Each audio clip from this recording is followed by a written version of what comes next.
Super easy to install on my flush side rails. Watch the Thule video on installing the rails, you'll save yourself frustration from the printed instructions.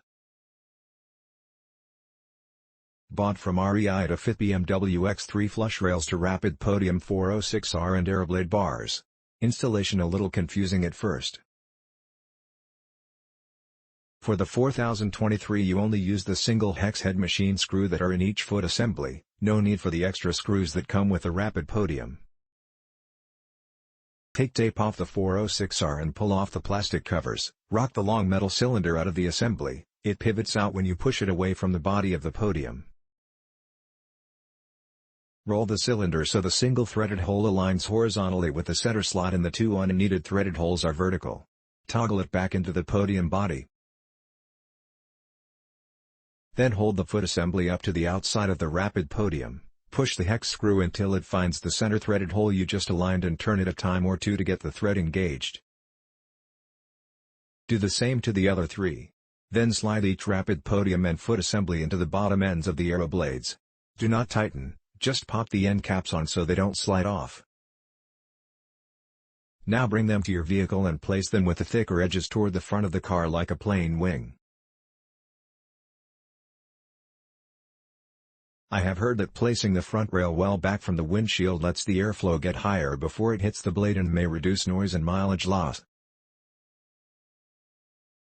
The rails are suggested to be 7 meters equals 27.5 inches apart. I noted where the hex screw is relative to the vertical edge of the door below to position the opposite feet and set the rail perpendicular to the vehicle center line. The rubber part of the 4023 engages well with the flush rail when you tighten the screws a few more turns while holding the foot assembly securely down so that it doesn't roll inward. Then before tightening further I center them over the car by using a tape measure while sliding the Aeroblade laterally till the amount of blade outside the foot was the same on each side, not the same on front and back blades since the flush rails are slightly curved.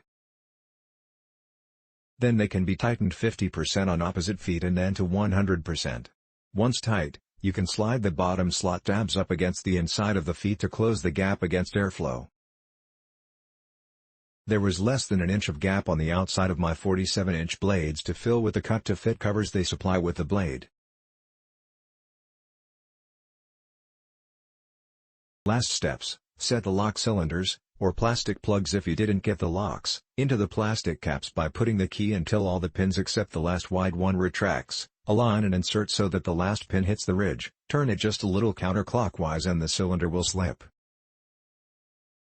Now you can attach the cap to the foot and turn the key to lock in place.